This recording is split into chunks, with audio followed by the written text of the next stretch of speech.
जे अबो 30-40 असतात तर त्यांच्यामध्ये समजा किंवा यंग जनरेशनमध्ये हार्ट अटॅकचं प्रमाण पण खूप जास्त वाढतंय. हो.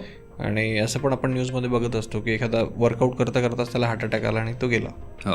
तर मग अशा टायमाला काय प्रिकॉशन्स घेतली पाहिजे, काय रिझन काय असतात बेसिकली? बरोबर. आता मी तुला खरं सांगू की काय मला संभाव ना, जिम एवढे बदनाम झालेत ना, काय 1-2 सेलिब्रिटीजचं झालं किंवा काय झालं की जिममध्ये हार्ट अटॅक आला.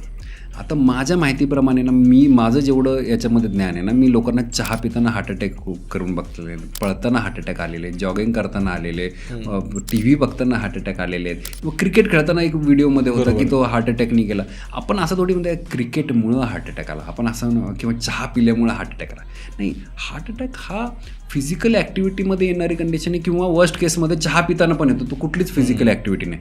त्याचं जिमचं रिलेशन नाही, त्याचं त्या व्यक्तीचं रिलेशन आहे.